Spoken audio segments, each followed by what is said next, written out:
Welcome to Every Step Podcast. I'm Krystyna Weston. And I'm Judith Beck. Every Step is the podcast where career and life meet. Hi, Krystyna. It's great to be here today. Hey, Judith. You know what? What's been doing my head in is all about money and all about, and we've got a great pop-in guest today that we'll introduce in a few minutes. But one of the things that really does my head in is when I've been speaking to people over the last few weeks, women mainly, is how many of them don't know the family budget or the family, what's going on in the family household from a money perspective. Oh dear, you've hit my hot button, Judith. You've hit one of my really big hot buttons. Exactly. And these women are women who I always call CEOs of the home. And I always look at it that if you're CEO of the home, you should be treating that as your business, and you should know the money, and you should know. And if someone says to you, like if a partner says, well, don't worry about it, I got it under control, big red flag as far as I'm concerned. It's like you need to have it, and it needs to be a team effort. Yeah, and can I say something really, really controversial? It's the beginnings of coercive control in a relationship. Absolutely. You need to know, and also what happens if something happens to your partner and you don't know what where the money trail is, what the assets are. You don't know any of that. Or worse, they leave you. And how many times has you heard that happen, and you have no idea where the money is? Yep. At any relationship, you need to know where the money is. It's an equal thing, and budget wisely, know where it is, and don't make those mistakes. And if they won't tell you, well, it's if it was me, warning, danger, Will Robinson. That's exactly right. So let's bring in our guest, because I'm sure that she will have a lot to say about this. We've got Jacqui Clarke has popped in today, and Jacqui is the author of Stop Worrying About Money. She's also the co-founder of Maxima Private and has over 30 years as experience as a trusted advisor to some of Australia's iconic and wealthy families. And let me tell you, I love this book. And you know why? Because it's like a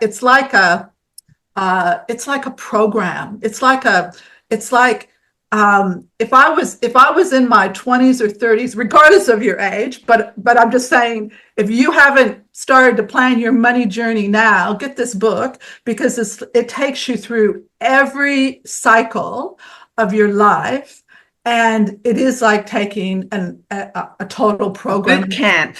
A boot camp. A money boot camp. And at the end of the day, money revolves around everything we do. And I was watching this show on 60 Minutes where they had Packer on, and he said, he was basically miserable, but he said it's better being miserable with money than being miserable without. Exactly. So let's bring in Jacqui Clarke. Jacqui, it is so good to have you here. Welcome, Jacqui. What do you make of what we've said? I'm like busting to jump in here, guys. First of all, thank you very much for having me back. I was having a visceral reaction to Judith's opening statement, because this is why I wrote the book, actually, was to help people with their money worries, but obviously built on an awful lot of experience where people have delegated financial responsibility in relationships to someone else, only to find out down the track that they've really done themselves no favors or justice, of course. So, I was having all sorts of prickly feelings when you were talking about that, because I have such grave concern. I have grave concerns, particularly for women who don't pay attention to the financial happenings of their home. But probably the most significant issue for all of us is our financial literacy. So we have a responsibility to ourselves to actually understand the numbers in our home. And that's why and you're absolutely spot on. I love what you said about my book, but that sort of beginning to end, all of the misadventure that we experience in life, all of the challenges we face, how do you navigate through those? And actually there are some really simple things that you can do, but it does start with being responsible and accountable around financial well-being in your household. And not burying your head. You need to actually look. I Yes. think a lot of people are scared to look. Like with a lot of personal development stuff, people don't want to look at stuff that they might not like. And I think money kind of sits in that box as well. But if you don't look, you can't fix it. Yeah, I am mystified by, and it does seem to be women, and I don't want to sound unfair to anybody, and there'll be people listening who'll say, I'm right across this. I own this space in our house. And if you do, good on you. I'd love you to give feedback and say, I know what it costs to open my front door at home. I know what our savings and investment plan is. I know where I'm headed in the next 5 years. I know what my plans are if I'm planning some form of retirement, what that I might know my super balance. Did you see that stat this week? Most people don't know their super balance. Absolutely. And I'm asking people all the time. It's sort of that starting point, if depending on where you're at, but a lot of the people I'm talking to are sort of 50 plus these days as well. So it is a very interesting time. And you did drop in coercive control. Obviously, financial abuse is a big risk, and interestingly, to senior executive women.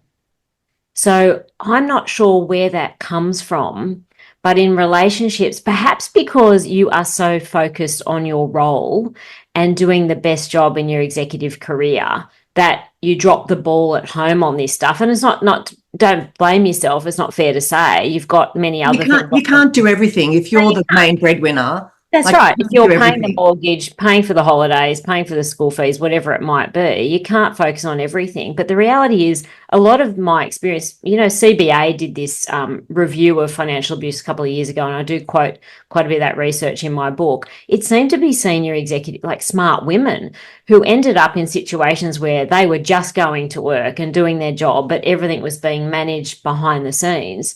And then you get locked in, and confidence starts to be eroded in your ability to rebuild or address how to, for example, exit a relationship.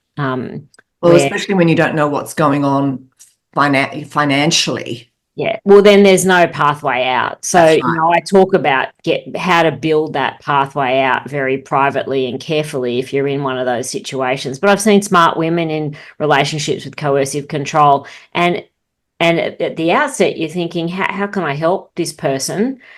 Because this is a really difficult, because they're smart, talented people. Yeah. But there is a level of confidence, whether it's about how they're raising their kids or how they're spending their weekends, it just gets eroded, which is really sad. Do you think a lot of it is because they don't actually put the numbers to paper? So they're just going along going, okay, well, here's the mortgage, and they're just spending. And so they're not actually crystallizing what those expenses are. Yeah. So therefore it's just happening, especially if their pay packet is a pretty good pay packet, then they're not realizing, and they're not actually realizing what they're wasting as well. You're right on it, because I see the treadmill effect. Now, I've been on that. I was a partner at Deloitte for 20 years. I know what that's like. I talk about those 3 mistakes that people make with money. The first one is wearing and driving your money. And actually, that's a mistake that 20-year-olds and 30-year-olds easily commit, because that's the most reachable thing to spend your money on. Because the reality is, if you maybe can't buy a house yet because you haven't saved a deposit, but it's really easy to lease a car, and it's certainly a fancy one and an expensive one. Exactly right. So that's where it goes first. The second thing is, of course, putting your head in the sand, which you've already touched on. And the third one is just not knowing what it costs. Well, I call it baseline costs as well. So not understanding those open your front door costs, but what it actually costs to run your lifestyle. And quite frankly, I think what a lot of people do is say, it's all working, I don't need to touch it. But you will never get off that treadmill if you don't draw a line in the sand and say, righto, I'm going to own this now. What's going out the door of this house, and how can I make a decision that I don't need to be working like this forever to maintain this lovely lifestyle that we've created? I think there's also an element of social coercion, and I see it around in some of the friendship circles that I've kind of touch pointed into. And they so want to belong to the tribe that they'll go on the really expensive holidays, they'll go to the really expensive restaurants because they're really afraid. And these are mature people, because they are afraid that if they say no, they won't be part of that inner circle, which is perceived to be the cool kids. So people have difficulty saying no.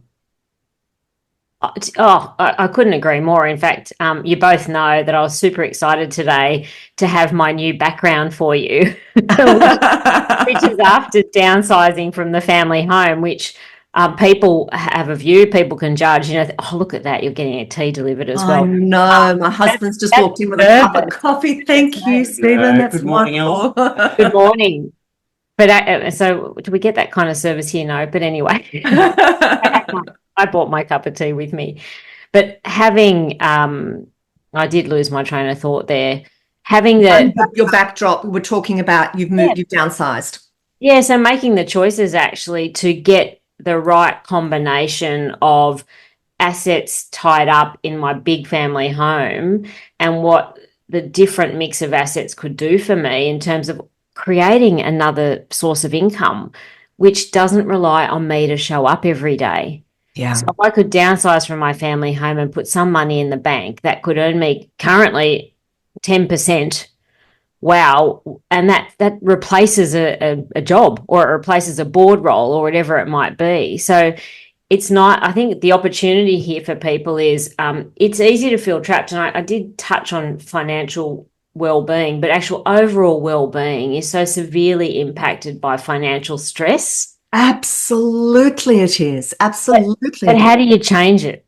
Well, you have to, you have to get some help, get some counseling. If you're struggling to make these big decisions yourself, get some help around it, get some coaching around it. We went through something very similar. We were in Sydney. We had a beautiful harbour view house, but we had a lot of debt, and some of our business things that were taking a lot longer. The runway was running out. So we made some really big decisions. We sold up. We bought a block of land. We live down in Point Lonsdale in regional Victoria now. We live on a golf course. We live in the dream, but we don't have any debt anymore. We've got a beautiful house, nicer than what we had before. We've got a beautiful community down here and no debt. Like, we cleared a lot. I'm talking about a lot of debt. But they're big decisions. They're big decisions to make, and they're challenging decisions for couples. Judith, you did something very similar. You relocated out of a really expensive area and made a similar call to clear debt. We called it our 5-year plan almost, because we had our tree change, then we had our sea change. Then we moved. But we made some good decisions later in our life on property, and which then enabled us to do what we did and move into this next stage. But the thing is that if you look at stages in your life, when you're in your 20s, you got this attitude, you only live once. I want to look good. I want to drive a good car. I want to do this, that, and the other thing. And, life is, it's a long way away in front of me. So I'll just do. And I was exactly like that. So money just came in and went out. And then you get a little bit more established in your 30s and you start thinking about buying a house and that type of thing. But, in your book, where you've got what your 3 money mistakes were, I mean, when I look back, I think, okay, what were my money mistakes and what are the mistakes that people make? I think the first one is not writing it down. And I like how you've got in your book all the different things. And there's an example in there of how to, what the expenses are. Because a lot of times people just don't realize what the grocery list is. I call it the grocery list because it looks small, but when you write it all down, it adds up to a lot of money. Then you go to the checkout and you think, I only had a little list. What did I buy? $300. What happened? Well, your home stuff is exactly the same way. You start Netflix and subscriptions and all this other stuff. So I think when you're in your early in your early journey, you don't write that stuff down, because I think a lot of it you don't want to know about. You just want it. And it's like, if I can get a credit card, I'll charge it and do all that stuff.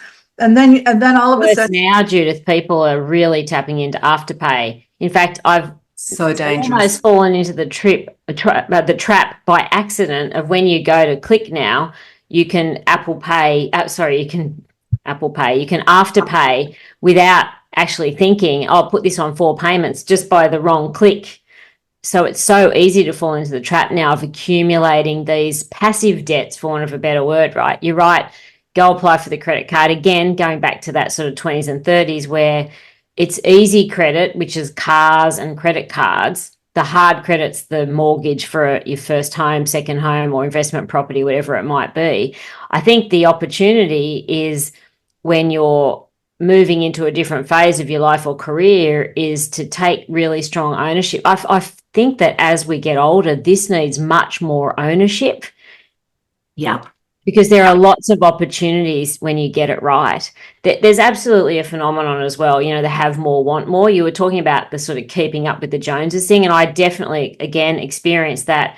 I think particularly in the corporate world, you're exposed. It's like the membership of all of the right clubs, the MCG, the SCG, wherever you're based in. What? You're not a member? Yeah, it's all of that. And there's particular clubs, there's particular boards, there's particular vehicles, there's certain types of holidays. It is actually really easy to fall into that trap. And then of course you get FOMO, because if you can't do it or you're not able to, you don't feel like you fit in. Anyway, I think there's a moral. And they're all real things.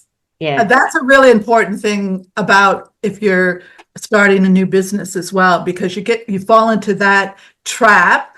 And, I can remember when I had FRG and thinking, okay, we ended up talk about waste, ended up having, when Opta Stadium first came, how you get the corporate boxes.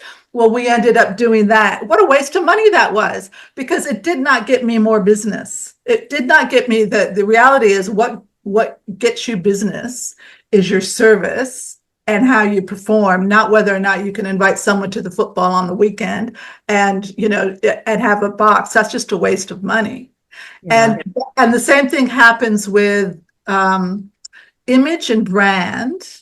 And Krystyna and I were talking about this before, because women we get charged so much more for fashion and for, and just look at how expensive handbags and things like that. And you see young girls who thinking they have to have that.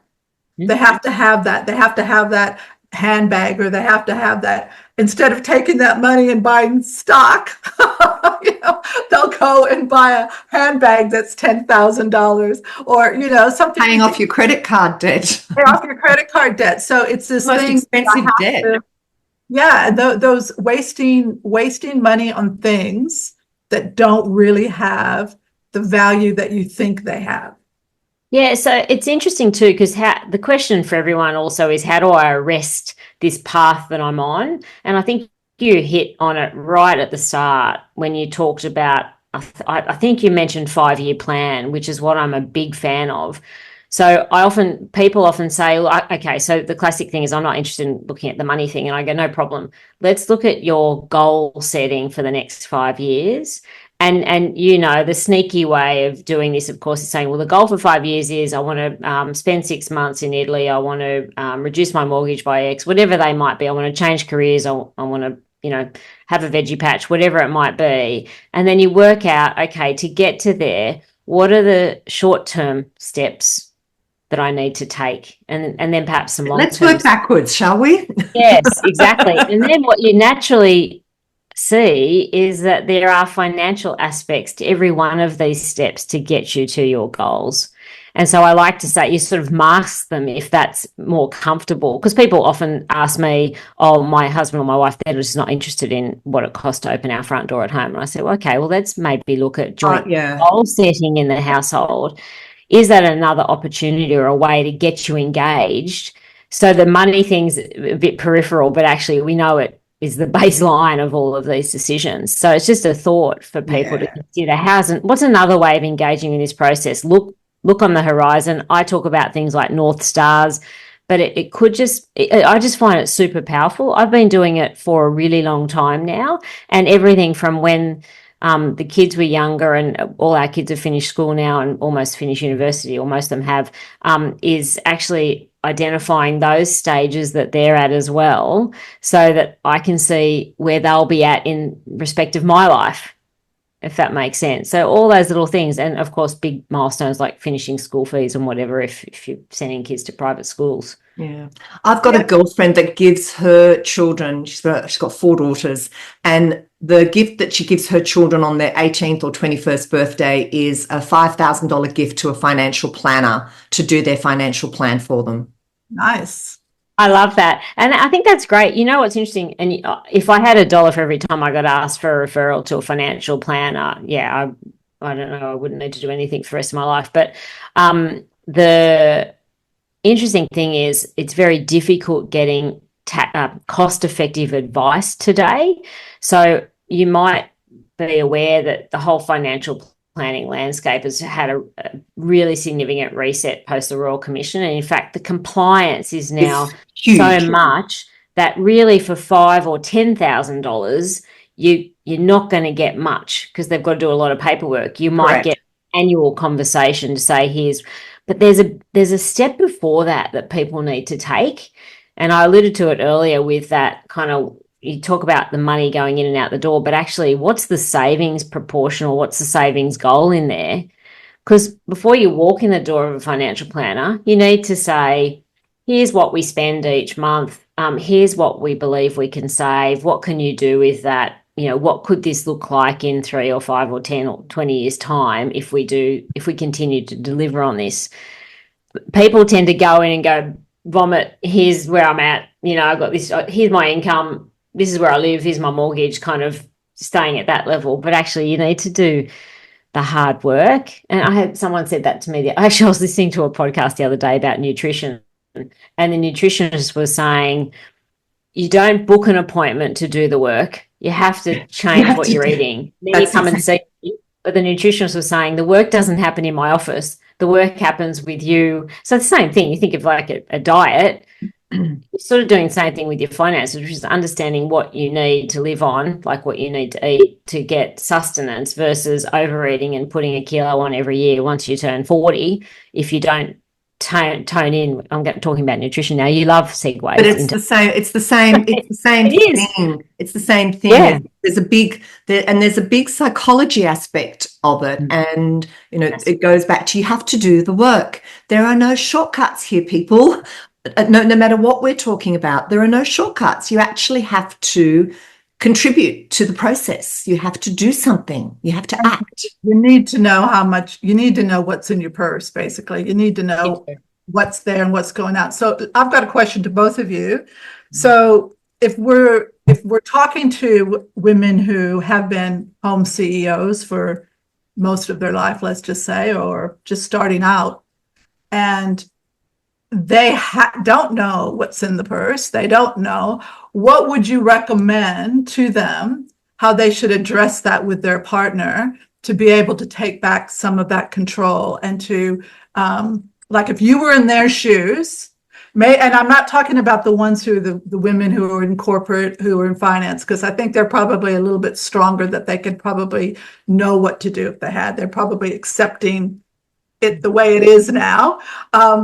And that could be another conversation. But the ones who don't have that financial experience behind them, they've been homemakers, you know, since the time that they got together with their partners, and they know they need to know, and they're worried about, what would you do? What would you do to address it with your partner to make sure you get on that bus with them and know what's in the purse, what, you know, how to get a budget going?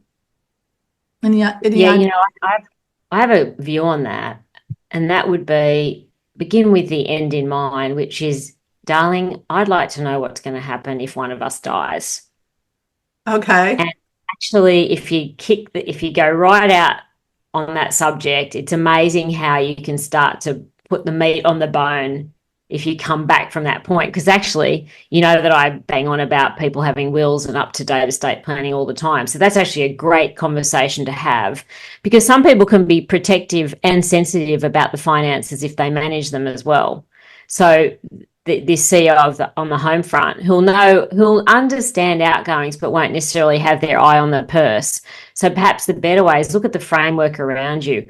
So what are our wills? What happens if one of us dies? Is there any insurance? Who owns the policies? You sort of step your way back right down to, okay, so where is the money today? Who's looking after that for us? Should I meet the financial advisor that you've engaged? Because I'd like to develop a bit of a relationship with them. Because I always say to people, it's good that you have rapport as well. So don't rely on just because, let's call it your husband in this case, has the relationship with a financial advisor and that's all tickety-boo. They look after that, no problem. But you need to meet that person and see if you like them, because if something happens to you, darling, I'm going to have to work with this person. And so I should meet those people. So that's actually a really critical thing, is building your own network. And I talk about the personal finance village. This is kind of like the start, which is if you're coming into this cold, you're listening today and you're going, shit, I don't know whose name the house is in, whose name the rental property's in, what my super balance is. I don't even know what we agreed in our wills or who's doing what. So this is the starting point for you. I think they're often very difficult conversations to have. Yeah. And in many ways, you kind of get to the point where you almost need to sit down with someone that can step you through that process, because often these are very emotive conversations. Sometimes people kind of go, why do you want to know? No, now, don't you trust me? That's a big one. That's a really typical response, actually. Yeah. And then you blame us. You say, I was listening to these ladies today on this podcast, and actually I just felt a bit uncomfortable that I didn't know. Yeah, especially if you lead with what happens if you die. But they do. Krystyna, people don't want to talk about that either. No, but Krystyna nailed the reaction. I've seen it so many times. Don't worry, darling, call XYZ. He knows everything. Well, isn't that interesting? I mean, my natural instinct would be to take charge and not let it happen, but not everybody's like that, and a lot of people will be intimidated and told, don't worry about it, it's under control, what do you want to know for, that kind of stuff. And I'm wondering whether or not, if they took the approach of actually doing some work first, like, in other words, have like a home manual kind of thing, as far as start writing down what the expenses are, and I'm running down the expenses, and I just want to keep everything in one spot, so that if anything happens to one of us, we know where everything is, like the internet, and I just want to be more aware and where the super is, and start piecing things together that way. Might be a little, I don't know. And that takes discipline and engagement. I think the problem I've run up against when I've tried to have these kind of conversations with I've got one person in mind that I particularly care about, and when I said to her, sweetheart, you're getting married, you need to know where the money is. You need to know, he's told you that there's this and this, but you actually need to know before you marry. You need to know. And I got shut down. Oh, you did? I asked again, and then I asked again gently, like, it's really important that you know. No, it's not important. I trust him. Yes, and there's this really big burying head in the sand stuff, and so the beginnings of it are really entrenched in psychology, in self-worth, in wanting to be loved and accepted. So sometimes that drive to be loved and accepted, we don't want to look, because we already know something in our inner warning system is telling us things aren't quite right. But if we look, then our bubble will be burst. And I think there's a lot of that goes on. It's not about trust. It's about partnership. So just because I want to be a partner and have you're coming at it from a strong, competent perspective. Put yourself in the shoes of somebody who's feeling vulnerable and just wants to be loved and doesn't want to rock the boat. The place that they're coming from is very different from the logical, rational Judith approach, which is, business, highly skilled, used to having these conversations. And then we have to acknowledge the emotional aspect of these conversations. So that this person isn't going to work. They're not going to have their own job or income. They were, but now there are young children involved and that person's no longer working. Oh, they are working. They are, but they're not working. They're not bringing money into the household. You know what? This is where they're working. They're working hard. Another headspace having thing. This is like not putting a value on the work that you're doing in the home when you're virtually working, raising those kids from early morning all day, teaching them, taking them there, and there's a value in that they're not getting. And so therefore, I wonder if the message is basically you're training what you accept. And so where that making it like the partner is thinking that they're the ones making all the money because they're out of the home, but the wife is raising their kids or the partner is raising their kids. And there's a big value on that, but they're not putting a value on that. So I get what you're saying, Krystyna. They're not strong in their things, but that's where I would say to people, if you are that way, get somebody to help you, get a mentor, get somebody to help you with your confidence to be able to relay your message and not be the lesser. The value of you is not lesser than very disempowering when you don't know what's going on. It's very disempowering. Yeah, exactly. I see both sides of this through lots of clients or people I've dealt with in the past. I see spouses of very wealthy people in their 70s where women particularly don't want to know. And you know that there's something very ugly underneath here, but they really want to shut that down. And I think equally to your point, Judith, around the value that you provide in the home, how to recognize that, I think is by building up your smarts around the financial household and really understanding that. Because actually, one of the things that you might miss when you're at home is back to that point around financial literacy. You know how much bread and milk costs, but you don't necessarily know where the money's coming from for that and if it's going to continue to come. So what's your backup plan? Is that another way of contemplating it? Because I just see, unfortunately, too many women, and particularly in their 40s, when they literally come up for air and their marriage is over, and or their husband's run off with somebody or whatever it is, or the husband's gone off with the girl at work, and they come up for air and they have got no idea. And the money's been spent, the toys are all in the garage, or the holidays have been done, and you're back to, I certainly rebuilding. Yeah. And I went through a divorce in my late 30s and having to rebuild from there. I had the financial knowledge and skills, but I was coming from a zero base, which made it very tricky. It was a really significant time for a reset for me, but a very empowering one too. But I'm a chartered accountant. Like, I'm coming from a whole different mindset to skill set. Yeah. Yeah, it's still something, I wasn't the plumber with the leaky tap, so to speak. I was definitely across all these things, but it was still difficult rebuilding. And I had to think differently about how I was going to go about the costs of opening my front door and what I was prepared to forego. What were the choices I could, and this is the thing, like having choice. Like, I really value my independence, particularly my financial independence. And I think if you're the home CEO, you will be missing that altogether. Absolutely. And it's like if someone's giving you like an allowance, doling it out. Here's your allowance. Yeah, here's the money, or use this card. All that stuff frightens the living daylights out of me, but it's such a commonplace thing. And looking at it from the point of view, what's the worst case scenario? Something happens to my partner. Do I know what's going on? What's going to happen to me and the kids? Do I know where things are? Is there a life insurance policy?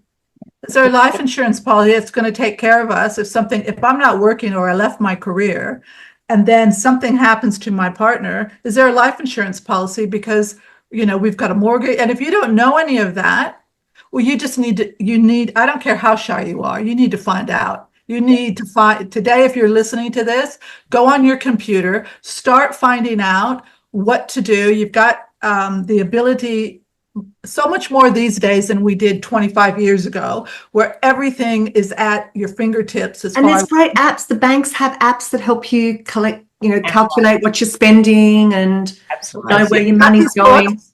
Get Jacqui's book and start reading it and know where the money is. Where is it? And I got to say, if someone won't tell you after you've said to your partner, look, I'm worried that I don't know where anything is. If something happens to you, I don't know what to do. I'm putting together this little budget for the home that's talking about, and have you got your own bank account? Get your own bank account, we laugh at that, but it's not laughable, because lots of women who I've taught do not have their own bank account.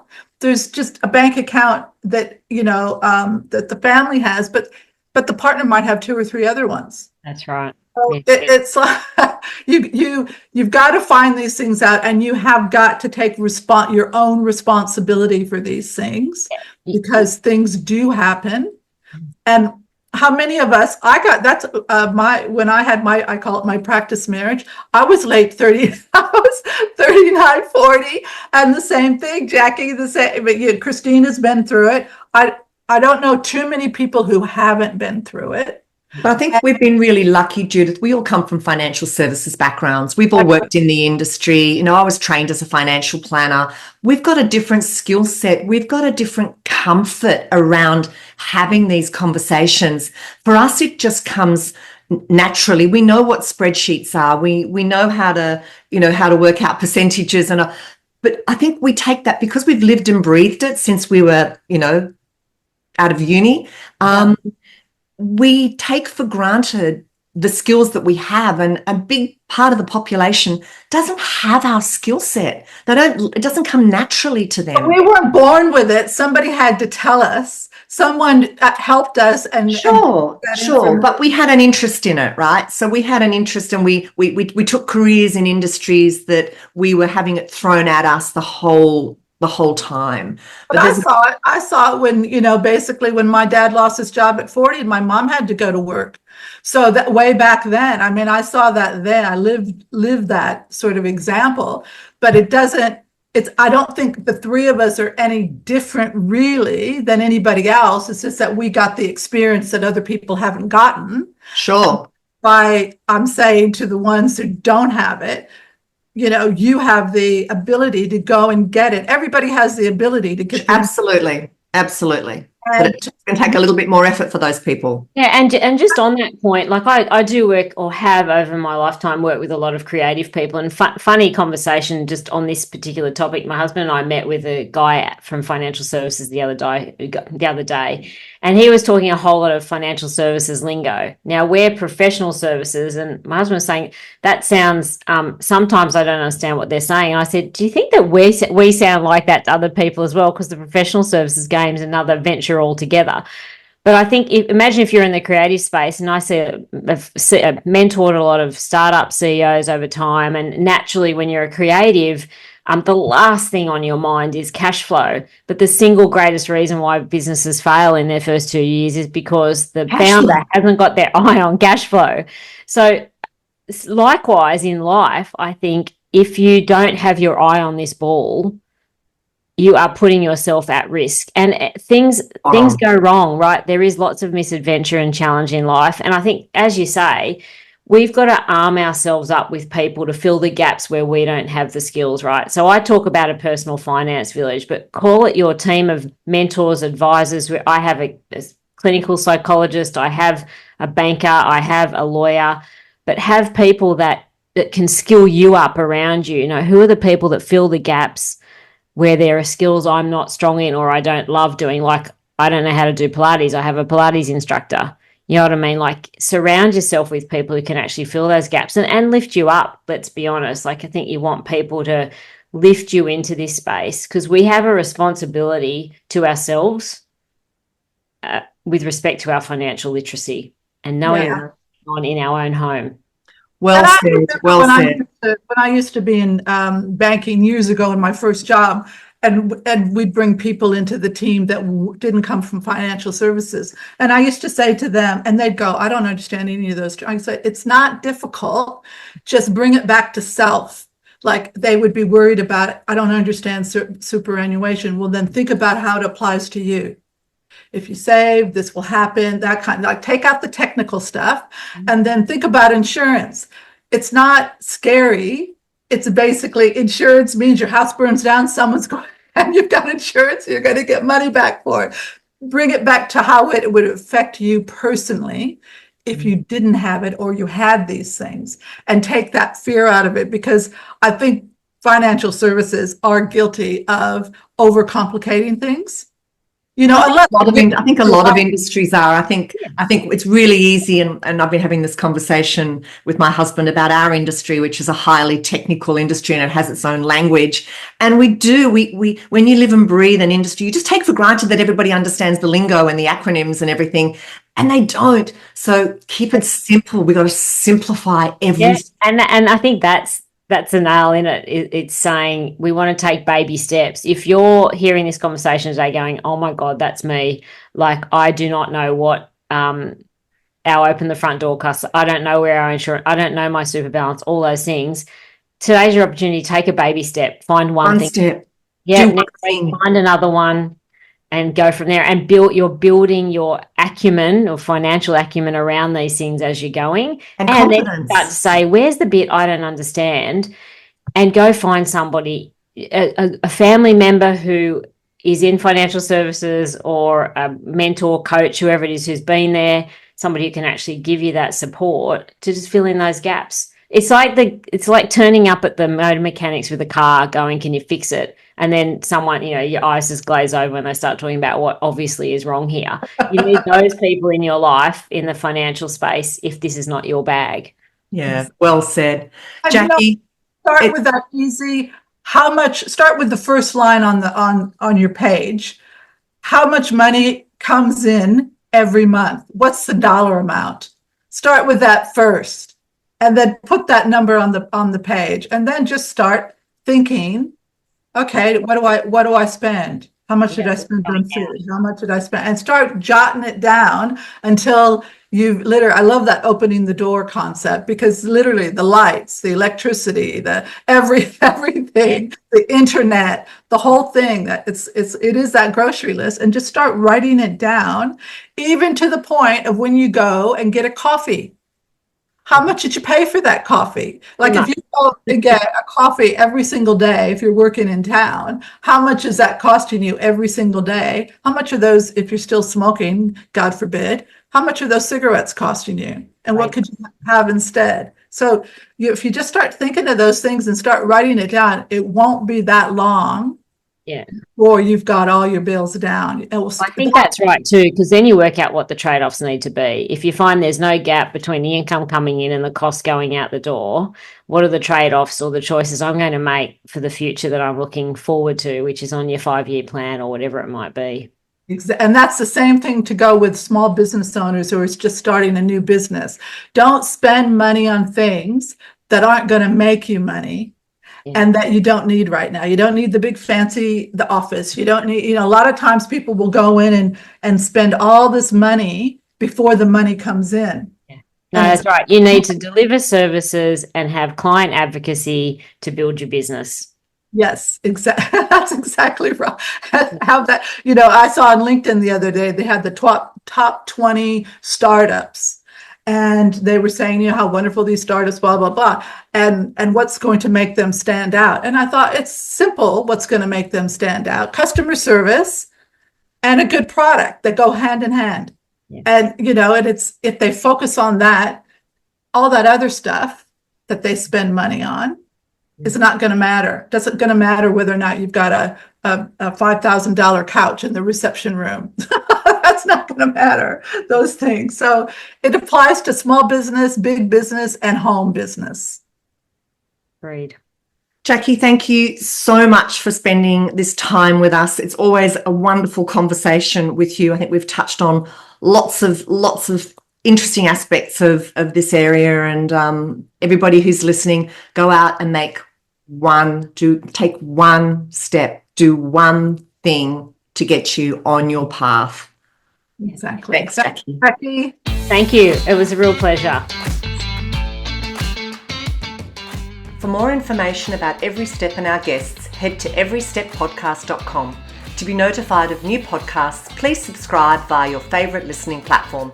And of course, follow us on social media and direct message us to share your ideas about guests or topics.